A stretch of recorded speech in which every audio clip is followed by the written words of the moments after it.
चलो पढ़ाई चालू करें। बंद करो सब। चलो कहाँ तक पढ़ा दिए थे?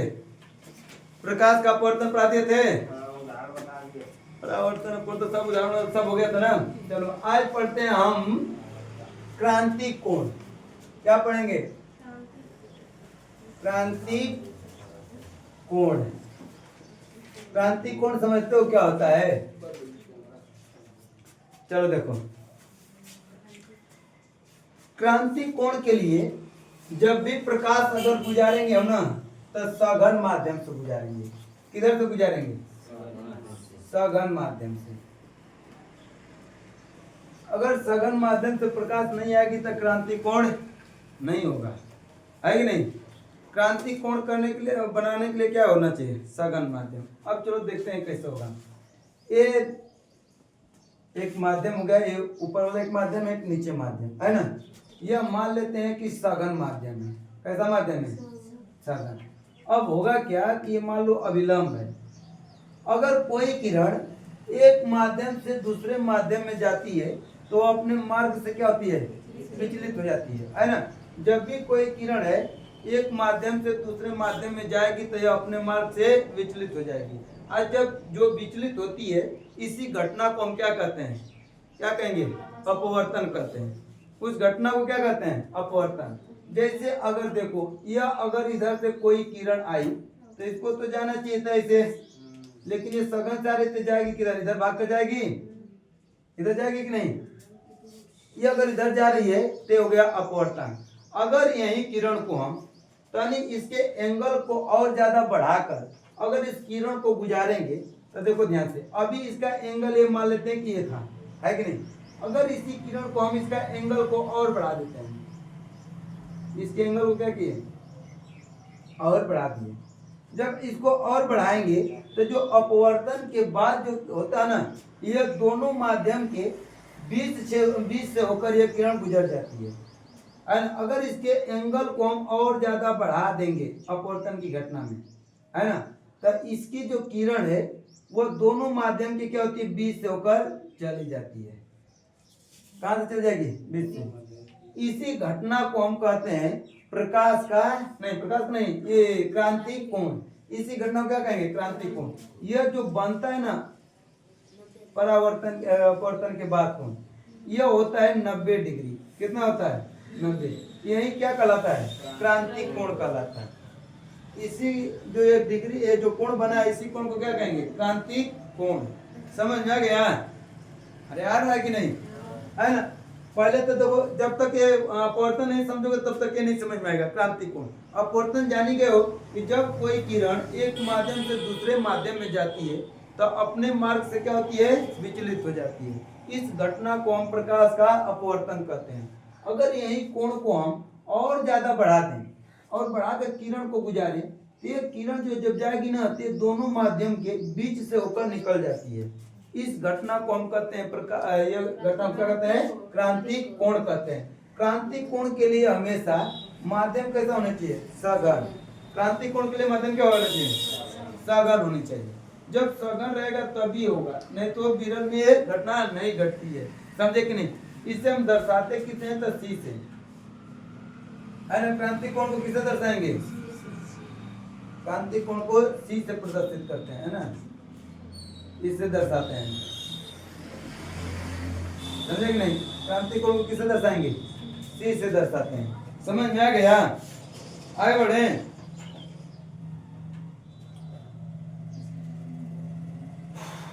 क्या हुआ? कोई दिक्कत? क्रांति कोण किधर से गुजरना चाहिए? सघन से। असघन से कहां जाएगा? विरल माध्यम। सघन से विरल माध्यम। हो गया कि नहीं? अब इसको कैसे परिभाषा इसका समझ में आएगा? देखो, वैसा आपतन कोण जिस पर किसी किरण को आपतित किया जाए तो, है ना, वैसा आपतन कोण जिस पर किसी किरण को आपतित किया जाए तो, वैसा आपतन कोण जिस पर किसी किरण को आपतित किया जाए तो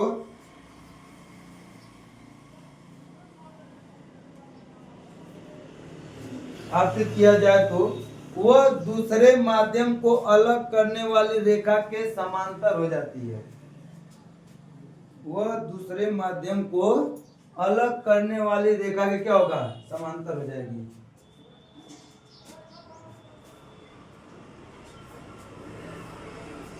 वैसा आपतन कोण जब किसी दूसरे माध्यम में आपतित किया जाए तो हो गया, वह दोनों माध्यम को अलग करने वाली, वह दोनों माध्यम, ये दोनों माध्यम को अलग करने वाली रेखा है, दोनों माध्यम को अलग करने वाली रेखा के समानांतर हो जाती है। ये समानांतर हो गई, समानांतर हो जाती है। तो इसके द्वारा ये जो बना हुआ कोण है, इस कोण को क्या कहेंगे, क्रांतिक कोण कहते हैं, है ना। इसके द्वारा बने कोण को क्या कहेंगे, क्रांतिक कोण कहते हैं। हो गया कि नहीं, क्या चीज अलग करने वाली और रेखा के समांतर हो जाती है या समांतर हो जाती है।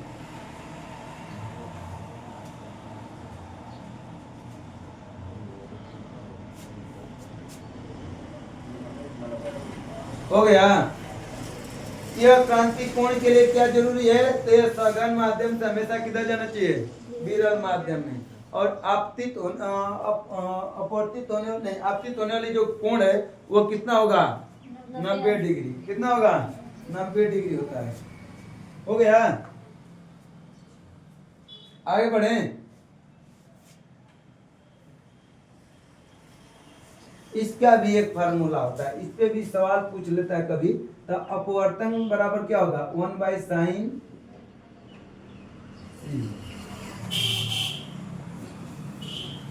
अपवर्तनांक बराबर क्या होगा, 1/sin c।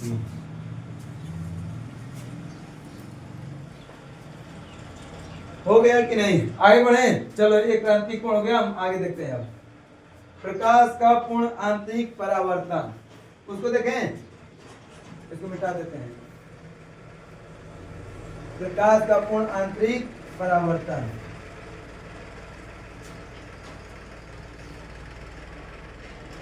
प्रकाश का पूर्ण आंतरिक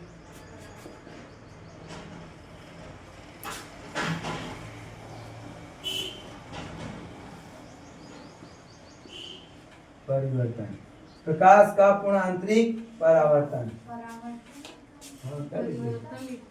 परिवर्तन लिखे, परावर्तन है ना, परिवर्तन लिख देते हैं। प्रकाश का पूर्ण आंतरिक परावर्तन। चलो देखते हैं प्रकाश का पूर्ण आंतरिक परावर्तन क्या है, ध्यान समझना। देखो, यह हम दो माध्यम को अलग करने वाली सतह हो गई, यह अभिलंब हो गया। अगर कोई किरण किसी एक माध्यम से आकर, ये हम मान लेते हैं सघन माध्यम है ना, सघन माध्यम, कौन सा माध्यम है, सघन। अगर कोई किरण सघन माध्यम से आ रही है और जब दूसरे माध्यम में प्रवेश करेगी, इसको मान लेते हैं कि विरल माध्यम है। अगर विरल माध्यम में प्रवेश करे तो इसको तो जाना था कुछ इस कदर, लेकिन ये चली जाएगी किधर, इधर चली जाती है। हो गया, ये हो गया क्या चीज, ये तो हो गया, क्या हो गया, अब परावर्तन अपवर्तन हो गया, है ना। अगर यही एक दो माध्यम को अलग करने वाली एक रेखा है और ये अभिलंब है। अगर कोई किरण, जब हम इसका ये जो एंगल है, यह एंगल जो, इस एंगल के मान को थोड़ा ज्यादा बढ़ा दें,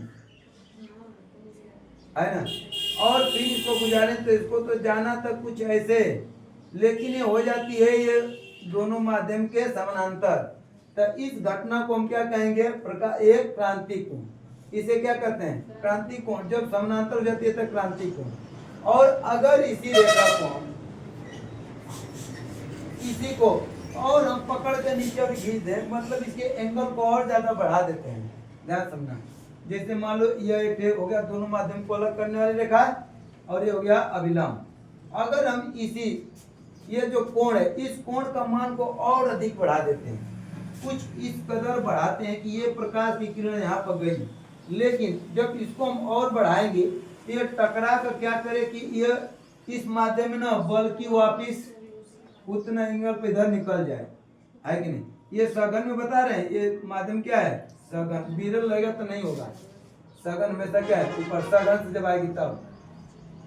अगर ये यहाँ से फिर क्या हो रही है, चली जा रही है, तो ये जो घटना घटी इसे हम कहते हैं पूर्ण आंतरिक परावर्तन। इसको क्या कहेंगे, पूर्ण आंतरिक परावर्तन। देखो ध्यान से, हम जब इसको एक माध्यम से दूसरे माध्यम में गुजारे हैं, अगर इसे कोण पर, तो देखो ये क्या हुआ है, परिवर्तित हो गई है। तो ये तो हो गया है, ये इसको हम कहेंगे अपवर्तन की क्रिया, अपवर्तन की घटना हो गया कि नहीं। लेकिन जब हम इसके एंगल जो इसके एंगल को और ज्यादा बढ़ा दिए हैं, है ना, तो जब एंगल बढ़ाए तो ये जो दोनों माध्यम को अलग करने वाली रेखा उसके समानांतर हो गई है।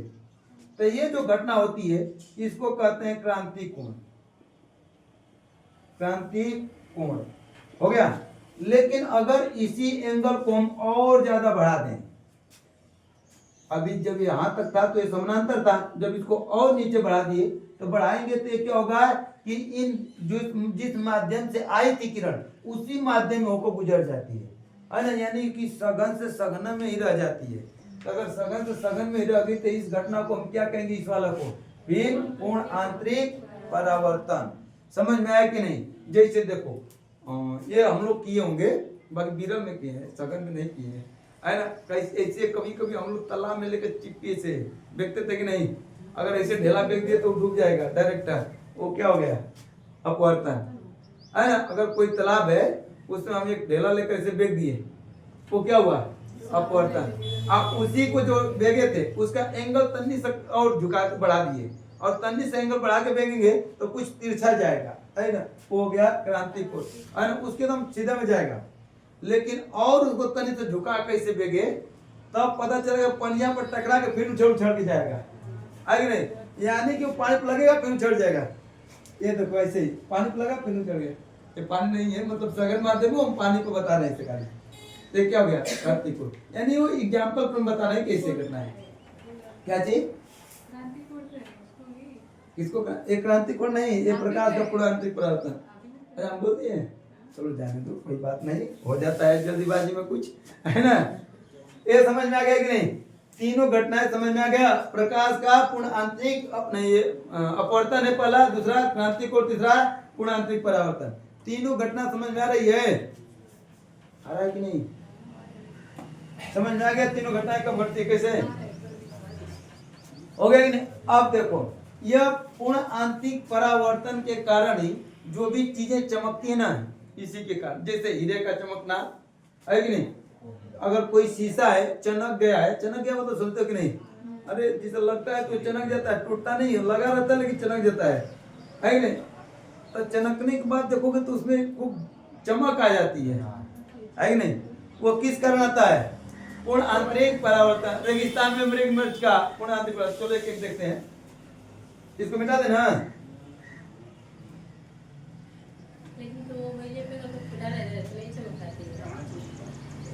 नहीं चमक आती है, क्या नहीं चमक आता है, जाके घर अपने पहले शीशा को फोड़ के देखना, चमकेगा कहीं, उसी को पटक देना थोड़ी देर, देखना पहले प्रैक्टिकल करने के लिए कुछ करना ही पड़ेगा ना। हाँ पटक के फोड़ के देखना चमक रहा है कि नहीं, नहीं चमकेगा तब फिर बाद में कहना पड़ता है ना, लेकिन पहले पटकना।